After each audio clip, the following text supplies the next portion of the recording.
This is Law Enforcement Encounters, raised in Vallejo-Proven in Sacramento. I am retired police officer Samuel Davis Jr. I served 28 years with the Sacramento Police Department. The content for this podcast is written and recorded by me and is based on real police calls and experiences I encountered during my years working the streets. Some stories are intense, some are emotional, some are difficult to revisit, but all of them are part of a profession and a journey that helped shape my understanding of people, violence, fear, survival, and life itself. The names of the individuals connected to these incidents have been changed to protect the innocent and respect the privacy of those involved. These are the stories behind the badge. Today, we're going to listen to Antonio Berry's story. While working graveyard patrol in South Sacramento, I received a robbery call at a local 7-Eleven convenience store. The call came out as a robbery in progress. Since the store was located in my district, the call was primarily my responsibility. Other officers would respond to assist, but ultimately, I would be responsible for the investigation and the report. As I drove towards the location, dispatch suddenly updated the call. Shots fired. Shots fired. Then another update. One subject has been shot. The moment I heard those words, my stomach tightened. This was one of the deadliest years in Sacramento's history, with homicides and shootings. With red lights and sirens on, I drove towards the store, and I feared the worst. Drug dealers and other troublemakers frequently gathered on and around the property, creating concerns for both customers and employees. I worked closely with the business owner to make the location less attractive to criminal activity. The shooting had reportedly occurred in the parking lot. The fire station was located directly across the street from the 7-Eleven, and firefighters had heard the gunfire. They were already on scene before I even arrived. As I pulled into the parking lot, I immediately realized this wasn't going to be an ordinary robbery call. A male adult was lying on the ground. Firefighters were working frantically to save his life. He had been shot several times. Nearby sat a white van parked at an awkward angle, as though someone had suddenly interrupted the process of backing it up. A few feet away, two people were lying face down on the pavement with their hands behind their heads. One male, one female. A security guard stood nearby holding them at gunpoint. It looked like something out of a movie. The security guard quickly explained what had happened.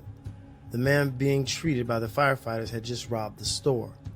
The two people on the ground were involved and had been driving the getaway vehicle. The security guard had confronted the robbery suspect and been forced to shoot him. Within moments, additional officers arrived. The two accomplices were handcuffed and separated. I turned my attention back to the wounded suspect. I had spent a great deal of time working with the management of that particular 7-Eleven. We also increased camera coverage in areas where people commonly congregated and loitered.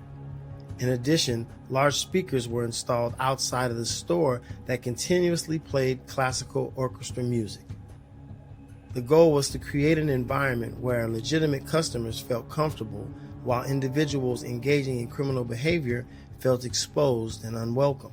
Combined with regular police presence and improved property maintenance, these changes help reduce opportunities for crime. Etched is based on a simple concept. When you change the environment, you can often influence the behavior.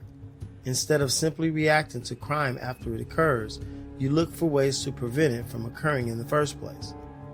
And surprisingly, many of these efforts worked. Calls for service at the location decreased significantly, but not on this night. As I stood there processing the scene, the yellow lights illuminated the parking lot. The classical music continued to play through the speakers. Everything felt surreal, almost dreamlike. A violent robbery, a dying suspect, patrol cars, firefighters, and in the background, soft classical music. I walked over to the firefighters and asked how the suspect was doing. One firefighter simply shook his head. I understood exactly what he meant. The suspect wasn't going to make it. I looked down at the young man. He had suffered multiple gunshot wounds. One of them had struck him in the neck. Each time firefighters compressed his chest, blood emerged from the wound. It was obvious he was in critical condition. What happened next is something I have never forgotten. The suspect was a light-skinned male with striking gray eyes. For a brief period, maybe one or two, I watched him closely. I could see the fight in those eyes. He wanted to live. You could see it. He wasn't ready to die. And despite everything that had happened, despite the robbery, despite the shooting, despite the blood loss, there was still life inside of him. Then something changed. It happened in an instant. 1 second, there was life in his eyes. The next second, there wasn't. I can't explain it any better than that. It was as though a switch had been turned off, as though something simply left him. Right there in front of me, the fight was over. His name was Antonio Berry. He was 24 years old. A parolee recently released from prison, and that night, he died in the parking lot of a 7-Eleven. The investigation revealed what had happened. Berry entered the store armed with a handgun and committed the robbery. What he didn't realize was that a security guard was sitting in a vehicle nearby. The guard witnessed the crime unfold. When Berry exited the store and moved towards the van that was waiting, the security officer confronted him. According to witness statements, Berry was given multiple opportunities to surrender. Instead, he jumped into the side door of the van and pointed his handgun at the security officer. Whether he intended to shoot or simply intimidate him, no one will ever know. The security guard responded by firing. 4 rounds struck Berry, 3 in the upper body, 1 in the neck. Antonio Berry was only 24 years old. When I think about him, I often wonder where his life first went off the track. I don't believe that 6 years earlier, while sitting in a high school classroom, he imagined that this would be how his story ended, dead in a parking lot at 24. After robbing a convenience store, addiction played a role, poor decisions played a role, bad influences played a role. But whatever road led him there, it ended that morning under yellow lights and classical music.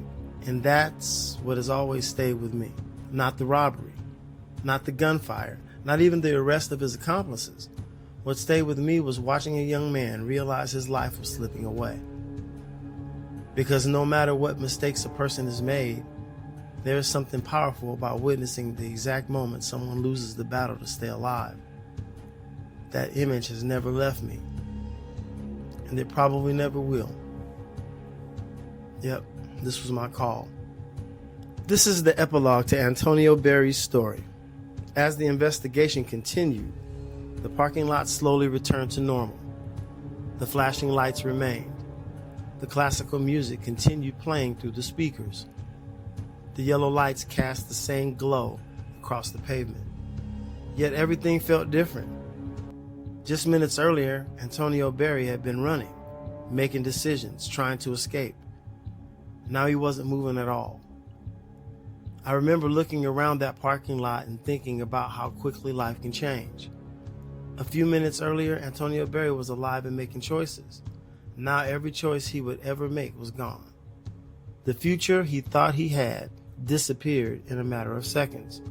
As police officers, we spend a great deal of time dealing with criminals, but sometimes it is important to remember that criminals are people too. People with mothers, fathers, brothers, sisters, friends, dreams, and futures. Somewhere along the way, Antonio Berry had become a robbery suspect, a parolee, a man carrying a gun, but before all of that, he had simply been a kid, a young man with possibilities, a young man whose life eventually took a different path. Standing there that morning, I couldn't help but wonder when the road changed for him. What was the first bad decision? What was the first shortcut? What was the first moment where he chose the wrong direction? Because very few people wake up one day and decide they want their life to end in a convenience store parking lot. Life usually takes people there, one decision at a time, one compromise, one excuse, one poor choice, until eventually they find themselves somewhere they never intended to be, and sometimes there is no opportunity to turn around. That morning, Antonio Berry ran out of opportunities at 24 years old. 24. An age where most people are still trying to figure life out. An age when most people still believe they have all the time in the world. As I watched firefighters work on him, I realized something. The robbery wasn't the real tragedy. The shooting wasn't the real tragedy. The real tragedy was potential lost, a life that never became what it could have been. And that's what I remember most. Not the gun, not the van, not the arrests. I remember a young man with gray eyes who fought desperately to stay alive. Because when death finally arrives, most people realize something. They wanted more time. Antonio Berry wanted more time, but time had run out. Thank you for joining me for another episode of Law Enforcement Encounters, raised in Vallejo, proven in Sacramento.